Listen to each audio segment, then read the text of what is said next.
Hey everybody, and welcome back to my channel, and welcome if you are new here. Today I'm doing a little video. It's kind of a Q&A video. I get a lot of questions on my channel, and I thought it was time I addressed some of them because I have a lot of new viewers and a lot of people ask about my babies for sale. So today I have twin A, this little girl in the pink, and twin B. These are sculpts by a sculptor named Bonnie Brown. They're very well known in the community, and I decided to do these two little sweet twins together, and they are available on my page. A lot of people want to know where to buy the babies I create. They are listed on my Facebook page, Kits to Cradles Nursery, and I will list it here. And they are also on my nursery page, Kits to Cradles Nursery, on reborns.com. So you can see their photo shoots and their listing. I am willing to sell them separately or together, and there is a little better deal on them if they are purchased together. If separate, they're a little more expensive, but you can go check them out if you're interested. And I thought I would answer some questions that I get frequently on a daily basis. So the biggest and number one question is, where do I sell my babies? Like I said, reborns.com and Facebook are the two places I sell babies. If you see them listed anywhere else, it is not me selling them. I've had an issue with that lately with people trying to sell babies that they claim are mine, or that they claim that they have and they do not. So be very careful of scammers, and do not go anywhere to find my babies except those two places, and it's reborns.com, not Reborn Dolls, not Reborn Doll Shop. Stay away from those areas. It's reborns.com. People ask if I do customs. Sometimes I do customs. I don't really like to do them because I feel like I don't have artistic freedom. But if somebody asks me, like say these two babies sell and somebody contacts me and says, hey, do you have another twin A and twin B? Can you make them exactly like you made the last ones? I am willing to do that for people I know really well that I've worked with in the past. I have made several customs for people that have bought many dolls from me, and I know that they're very easy to work with. So, yeah, I do customs sometimes. It just all depends on the situation, but I pretty much like to have artistic freedom. Some of the people that I know really well and I've worked with really well, and I know that they're very easy to work with, if I'm working on a doll and I haven't done the eyes or the hair, I will let them pick hair color and eye color. I don't mind doing that at all. So a lot of time people want to know, how long do customs take? If I do a custom for you, I do ask you to allow 4 to 6 weeks. It may be quicker. It may be only 2 weeks, but it all just depends on what I have going on my table and how far along I am on other dolls. And if there are other dolls that are needing to be done beforehand. I also, people realize that my dolls go very quickly. I've also allowed people to purchase my dolls in advance if they know that I have a specific kit on my table. A lot of times that they will purchase it in advance because they know when it goes up for listing, it'll be gone in a day and they may not catch it. So I have had people contact me and say, who do you have on your table? Can I purchase that baby in advance? And that's totally fine, as long as I'm, like I said, able to have full artistic freedom with them to create, because that makes me happy to be creative. And I don't want to get stuck into the whole custom thing where I'm tied down to doing certain kits or doing them a certain way, or on a time frame, because stuff in my life happens. I'm pretty good at making babies fairly quickly. A lot of artists take months, or even might make you wait a year or two. They have a long line of people lined up waiting for a custom kit. I don't like that. I don't like that if there's a death in my family, or I have to fly out of town, or something happens, that I'm going to be behind on somebody's custom, and I don't enjoy that feeling of pressure. So I try to steer clear, like I said, of customs unless I've worked with you really well and you know me really well. If something comes up that's not me, that's not like me, I'm not just getting behind on my work. So a lot of people want to know if I have a payment plan. Sometimes I do offer payment plans. It all just depends on the situation, like these two. I make so many babies a week, and I need a certain amount of purchases in order to pay my own bills. So I do have to sell babies up front a lot of times without a payment plan. I need that money now. I can't afford to wait months and months for payments.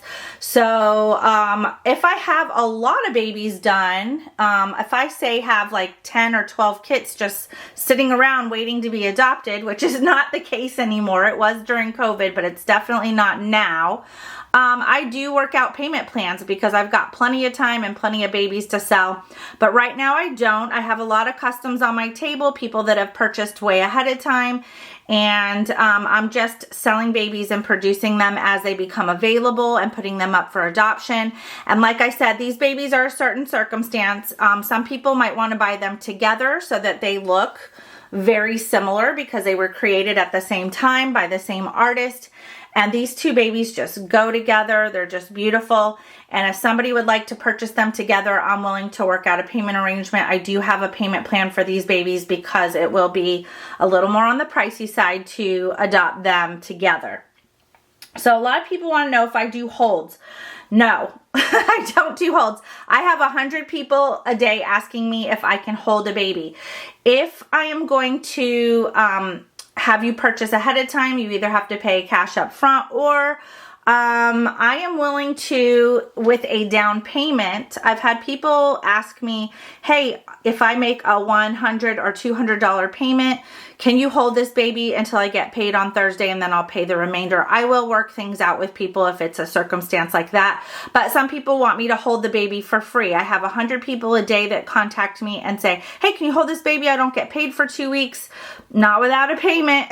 A non-refundable deposit. Has to have a non-refundable deposit. If you don't make your payments, you don't get your refund back. But if you would want me to hold a baby for you, you have to put something down so I know you're coming back, because you'll get, every baby you have will end up on hold with no payment and you'll never get paid. It's just the way it goes. So a lot of people want to know if I'll root hair. I hate rooting hair. It makes my neck and back and lower back and hands very sore. It takes 50 hours or more depending on the size of the baby.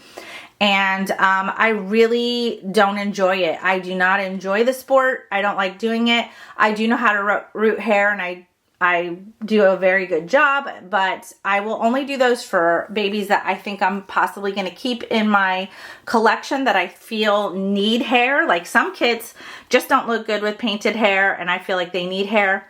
The twins here, I will never root hair on Bonnie Brown's A and B because they have these beautiful sculpted soft spots on their head. If you can see this little ridge. And both of them are quite different on the top of their head. They both have these amazing sculpted soft spots on the top and in the front and on the back. And you just can't see that when you root hair on them. Not to say that they wouldn't be absolutely stunning with rooted hair, they would. But I love that you can see the work that she put into sculpting these babies and making them look so realistic. So for me, painted hair is the way to go. I have had some babies that I just couldn't stand looking at them either bald or with painted hair, and they just had to have rooted hair, and I will do it. I hate doing rooted hair too because it costs a lot of money for the hair. It takes twice as long to create the baby. And you also just don't get paid for that time. You don't get paid for the work that you put into it and for the price of the supplies. People aren't willing to pay $200 or $300 more, it seems, whenever I try to sell a baby with rooted hair. I end up selling it for the same price as a regular painted baby because people aren't just willing to put that money into it. So it's just not worth it to me unless it's a baby for myself. A lot of people want to know if I do giveaways on my channel. I do sometimes, but I have a lot of people constantly asking me about giveaways. YouTube has changed its rules for giveaways, so it's very difficult to do them now. They don't want you trying to get subscribers by doing giveaways, and I totally understand that. So I do giveaways, but I need to go over all the new rules this year on giveaways and how to go about doing it without getting my channel taken down. It's not worth it to me. So if you like my videos, you're going to subscribe whether I do a giveaway or not, but I do love doing them. So I'm still looking into it and seeing when we can do our next giveaway, and I will announce it on my channel. People ask if I donate dolls. Yes, sometimes I donate dolls to memory care centers, Alzheimer's awareness groups, and things like that. So yes, I do donate, but I don't give away dolls for free. I don't give them out to anybody. I just, like, please don't ask for a doll for free on my channel, because I don't just give dolls away for free. Like I said, I will donate them to a specific cause for like dementia or Alzheimer's or a memory care center. I worked in those areas when I was in home health, and if I have a doll to donate, I will probably just donate them there. That leads to the next question. Do you give out free Reborns? No. I get a lot of questions about shipping internationally. I used to. I no longer do. It's just too high risk with everything that's going on, so I don't do that anymore. Do I sell to minors? No. If you would like to purchase a baby and you are under the age of 18, you have to have your parents contact me and purchase for you. Another question, do I prefer silicone over vinyl, or do I prefer reborn dolls over manufactured dolls? I have all kinds of dolls in my collection, and I love them all. Right now I'm only painting and creating vinyl dolls because it's not, right now it's not economically sound for me to do silicone and work in dolls that cost thousands and thousands of dollars with everything that's going on. Vinyl dolls are way less than silicone dolls, and I'm going to stick with those for now. They're a lot less to create and a lot less to sell, and they're more affordable at this time for people. Until the economy picks up, I won't have any silicones available. So I had another question today as well. Somebody was asking about why their kit, they are a newer artist and they ordered a kit and created this baby, and it did not come with a COA, which is a certificate of authenticity. I'm just gonna let you guys know that not all reborns come with a certificate of authenticity. Do your research. Make sure you find out whether your kit is a limited edition kit or whether it comes with a certificate of authenticity. Not all kits do. Only Reborn kits from Bountiful Baby, they have a certificate, and also limited edition kits come with COAs. Right now these Bonnie Brown kits are open editions that I'm aware of, and they do come with a certificate. I believe all Bonnie Brown kits do come with a certificate. You can go on McPherson's Arts and Crafts and look up your specific kit that you're interested in to see whether it comes with a COA or not. This person was concerned that her doll would be very hard to sell without one, but people just need to do their research. If there's a specific kit that you're interested in, go on McPherson's Arts and Crafts. On Google, you can Google it. Just go on there and look up the specific kit you're interested in, say Twin A or Twin B, and just look under the description and see if it normally does come with a COA. I always do my research first to find out whether it does or not. I prefer dolls that do come with them. That way I know it's not a scam. There's a lot of scams going on overseas. They are purchasing these kits and they are pouring their own vinyl molds out of God knows what kind of materials, and they are spray painting them or whatever, and sometimes not even putting them together and sending them back over here and selling them, and they do not have a COA. So just to be safe, I do try to purchase dolls that have COAs, but not all of them come with them. Just do your research, like I said, so you know. And ask the artist, where did you purchase the kit from? You know, did you buy it directly from the company? And do you have a receipt? I save all my receipts. So if somebody wants to know, if they're questioning whether my doll is a real or fake, which I've never had that happen, but if somebody is really questioning, like, hey, this sculpt doesn't come with a COA, how do I know whether it's real or fake? I will send them a copy of my receipt from McPherson's and show them that I did purchase from the actual company that creates them. So that's another thing that you can do. Ask for a copy of the receipt where they got it from. So that is it for this little video. If you want to see details on Twin A and B, I have these two babies in my collection, thank goodness, because I would want to keep them as usual, but thank goodness I already have these two babies created by another artist, and they are beautiful, and I love them just as much as these two. But I did do videos on my own babies a while ago, so you can check those out. I'll leave them in the description below. I'll leave the link to those two separate videos. I did one on twin A and one on twin B. Also, these babies do come with a belly plate. So I did create a little belly plate for each one of these babies. So they will come with that and a box opening for each. So if you're wondering about belly plates, I'll do a video on that. I am planning on doing a video on what's a belly plate and what is it used for and how do you use it.